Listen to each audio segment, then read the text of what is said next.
अब हम बात करते हैं थ्रिफ्टी। थ्रिफ्टी का यहाँ पर आपको देखो, मैं चेक कर लेता हूँ क्या पूछा है। हाँ, ऑपोजिट पूछा है यहाँ पर, मतलब बोले तो उल्टा आपको बताना है थ्रिफ्टी का। देखो भैया, थ्रिफ्टी का मतलब होता है जो थोड़ा सा कम खर्चा करता हो, ठीक है ना, मतलब एक तो किफायती टाइप के हम बोल सकते हैं। तो इसका उल्टा क्या हो जाएगा, वेस्टफुल, एकदम पैसा उड़ाने वाला, ठीक है ना। हाँ, एकदम यार लत्ता उड़ा दे, पैसा उड़ा दे, तो ये होता है वेस्टफुल। मतलब थ्रिफ्टी का मतलब जो कंजूस हो, माइजर हो, ठीक है ना। और वेस्टफुल जो होता है मतलब बहुत ज्यादा पैसा खर्च करने वाला। क्लीन का मतलब एकदम साफ। लॉयल का मतलब क्या होता है, याद होना चाहिए, याद करो कुर्बानी झांसी वाली रानी।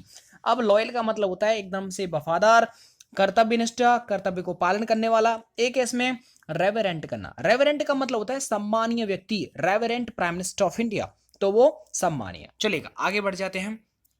फैंटेस्टिक, देखो समझ लीजिएगा, फैंटेस्टिक का मतलब होता है एकदम शानदार, एकदम धुआंधार, नॉट, ठीक है ना। तो फैंटेस्टिक मतलब शानदार, धुआंधार। एक है इसमें, इसका उल्टा हो जाएगा रेशनल। रेशनल का मतलब होता है एकदम न्याय संगत, जो बहुत ज्यादा अच्छा, जो काल्पनिक नहीं हो। ओल्ड का मतलब होता है पुराना। ऑर्डिनरी का मतलब एक तरह से साधारण, टॉपर, ठीक है, ऑर्डिनरी। एक होता है क्लासिक। क्लासिक का मतलब आप समझते होंगे। तो इसका देखो फैंटेस्टिक, फैंटेस्टिक का जो यहां पर उल्टा हो जाएगा वो हो जाएगा रेशनल, ठीक है। तो इसको आप याद कर लीजिएगा, मतलब डी वाला एकदम से है।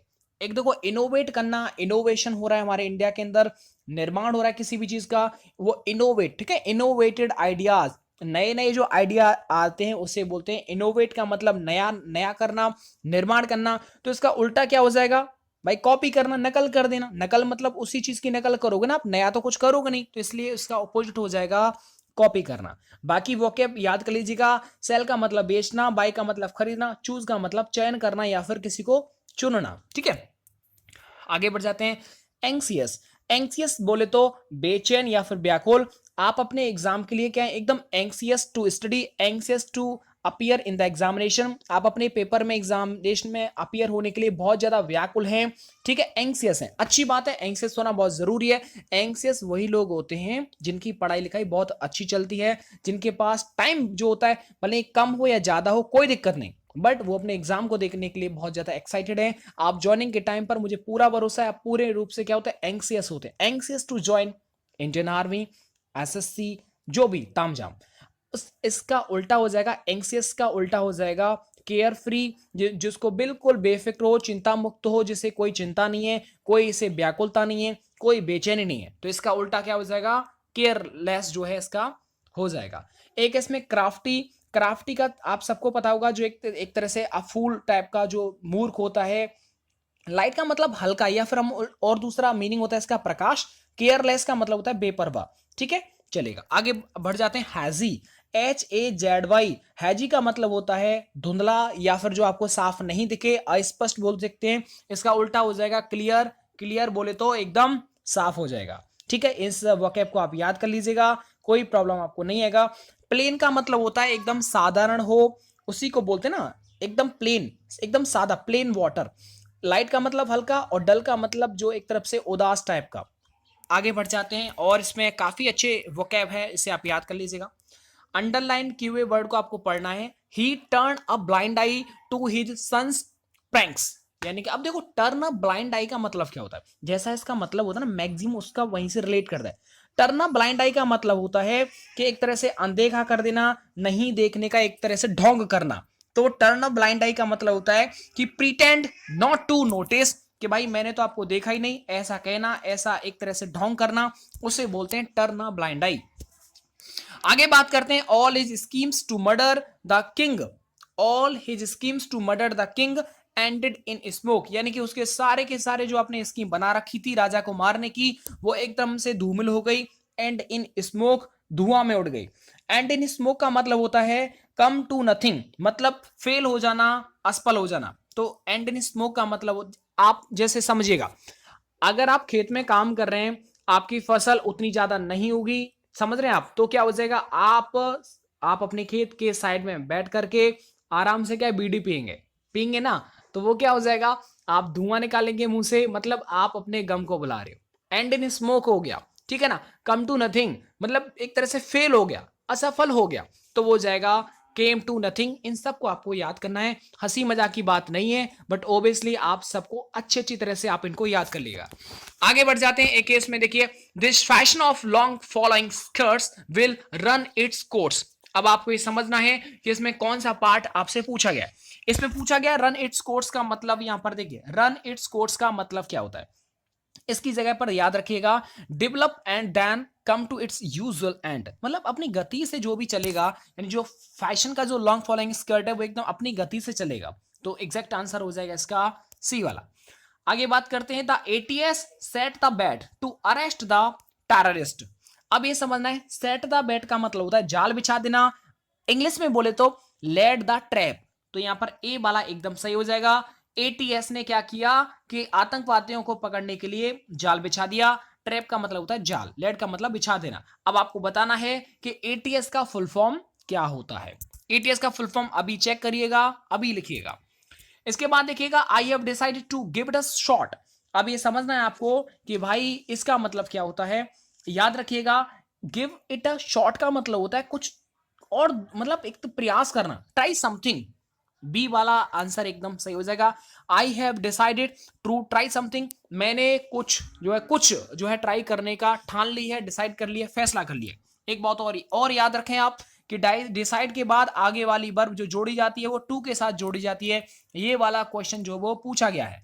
अब हम बात करते हैं यहां पर जो ये अंडरलाइन किया हुआ वर्ड है उसके बारे में। उसको आपको और अच्छी तरह से आपको जो इंप्लीमेंट करना है, इंप्रूवमेंट करना है, कौन सा यहां पर एकदम सही हो जाएगा। गलत है तो सही होगा, सही है तो कोई गलत नहीं होगा।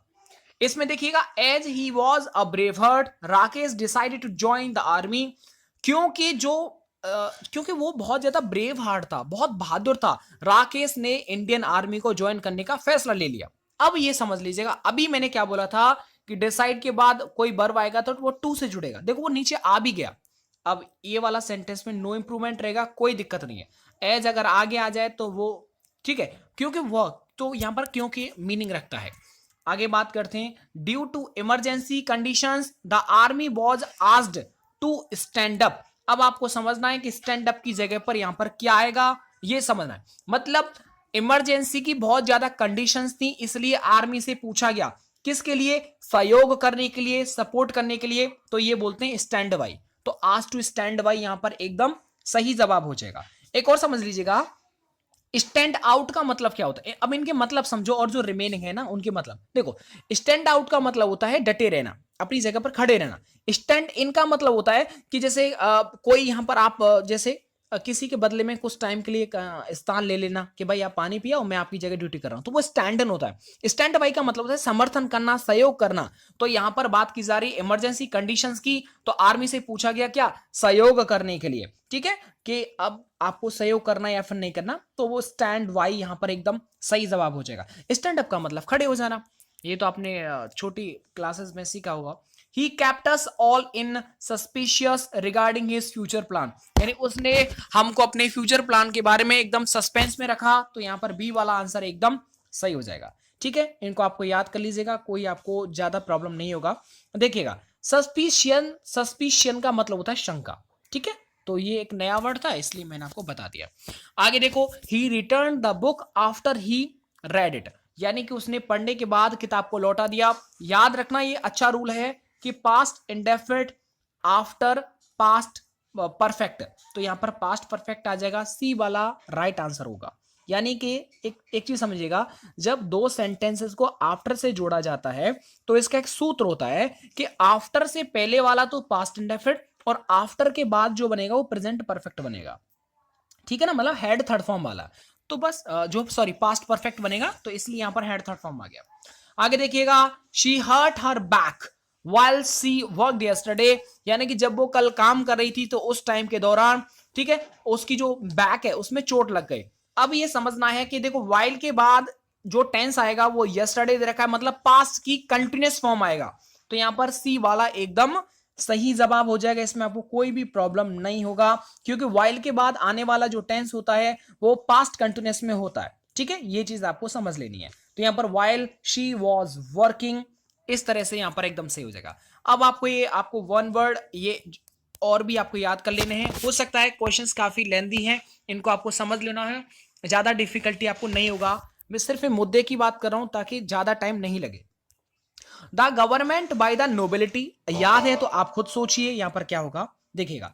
The government by the nobility, इसका मतलब होता है कि कोई भी राज्य है जिसमें बहुत अच्छे लोगों का शासन होता है, उसे बोलते हैं अरिस्टोक्रेसी, यानी कि बी वाला एकदम सही हो जाएगा। बाकी स्पेलिंग देखो, ब्यूरोक्रेसी का मतलब होता है कि अधिकारियों के द्वारा शासन करना, नौकरशाही। ऑटोक्रेसी का मतलब होता है तानाशाही, मनमौजी कोई जो शासन होता है। एक इसमें ओलिग्रेसी, इसका मतलब ऐसे राज्य जो कुछ ही लोगों के द्वारा शासन किया जाता है, इस तरह से। आगे बात करते हैं टू स्टोर एंड स्टॉक, उसको क्या बोलते हैं जहां पर बहुत ज्यादा कोई भी चीज इकट्ठी होती है, जरूरत से ज्यादा जहां पर भंडार होता है, उसे बोलते हैं होर्ड, HOARD। तो यहां पर सी वाला एकदम सही हो जाएगा। बाकी रिमेनिंग आप याद रखिएगा। HAIL, हेल का मतलब क्या होता है, देखो हेल का मतलब होता है किसी को शाबाशी देना, हाइड का मतलब छुपाना, और HORDE, होर्ड का मतलब होता है कोई दल।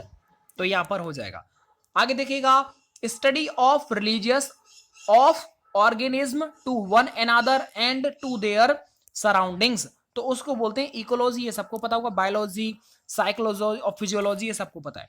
आगे देखो, बाउंड्री ऑफ एन एरिया, उसको क्या बोलते हैं, बाउंड्री ऑफ एन एरिया बोले तो पेरीफरी, मतलब परिधि वगैरह होती है ना, तो वो होते हैं किसी भी एरिया का जो बाउंड्री होता है परिधि, तो उसे बोलते हैं पेरीफरी, मतलब हो जाएगा बी वाला एकदम सही हो जाएगा। एक इसमें पॉर्क का मतलब होता है ठीक है बरामदा टाइप का, PORCH। एक है इसमें बालकनी, BALC, बालकनी में छज्जा। एक इसमें बरंडा, वो भी बरामदा टाइप का होता है। आगे एक और है इसमें अवॉर ऑफ रिलीजन, धार्मिक युद्ध कहीं पर होता है, धर्म युद्ध, उसे बोलते हैं क्रूसेड। तो क्रूसेड बोले तो CRUSADE, ये वाला एकदम सही हो जाएगा। अब ये बची, इनको आप देख लीजिएगा। कॉलीग्राफी का मतलब होता है बहुत अच्छा लेखन, सुलेख, बहुत सुंदर अक्षरों से कोई लिखता है तो उसे बोलते हैं उस कला को कॉलीग्राफी। एक है इसमें कॉन्ट्राबैंड का मतलब होता है किसी को वर्जित कर देना, एकदम नियम के कोई रूल है उसके खिलाफ कोई काम करना, उसे बोलते हैं कॉन्ट्राबैंड। एक इसमें कैवलरी, वही बोलता है घुड़सेना फिर घुड़सवार की कोई फौज होती है। इसके बाद हम बात करते हैं, और देखो ये वाले भाई आपको याद करने, इनमें मैं कुछ भी नहीं कर सकता, सिर्फ आपको याद ही करना है। बात की जाती है इंटरमीडिएंट का मतलब होता है कोई काम जब रुक रुक करके होता है तो उसे बोलते हैं इंटरमीडिएंट, तो बोले तो सी वाला एकदम यहां पर सही स्पेलिंग है, इनको आप लिख लीजिए तो बेस्ट है। एक है इसमें ग्रीवेंस का मतलब होता है शिकायत भरी कोई मांग करना, तो वो बोले तो यहां पर बी वाला एकदम सही है स्पेलिंग। एक है इसमें ऑकेजन, तो ऑकेजन बोले तो इसमें बी वाला सही है, ऑकेजन का मतलब अवसर। एक है इसमें सोवरेंटी का मतलब होता है स्वतंत्र राज्य एकदम से, तो उसको बोलते हैं, यानी ए वाला जो स्पेलिंग वो भी सही है। इसके बाद देखिए अकोमोडेशन तो याद होना चाहिए। अकोमोडेशन का मतलब होता है निवास स्थान, रेजिडेंस, मतलब बी वाला एकदम सही हो जाएगा, बी वाला पार्ट। तो दोस्तों मैंने आपको 40 क्वेश्चंस करवा दिए, इसके बाद जो भी नेक्स्ट पार्ट आएगा वो बहुत जल्दी आपको बता दिया जाएगा। इन सब को आप लिखें, अच्छी तरह से पढ़ें, तो आपको बहुत जल्दी रिवीजन हो जाएगा। आप अपने एग्जाम को लेकर के काफी सीरियस हैं जैसा मुझे दिखता है, क्योंकि आपकी कमेंट मुझे बता देती है कि आप कितने ज्यादा सीरियस हैं। तो मैंने जो आपको फुल फॉर्म पूछी थी वो आप फुल फॉर्म बताइएगा। दोस्तों मिलता हूं मैं नेक्स्ट वीडियो के साथ, वीडियो को लाइक एंड शेयर आप यार जरूर करिएगा, काफी ज्यादा मेहनत इनमें लगती है सच में। चलिए मिलता हूं मैं आपको नेक्स्ट वीडियो के साथ। वीडियो को देखने के लिए आप सभी का एक बार दोबारा से थैंक यू सो मच।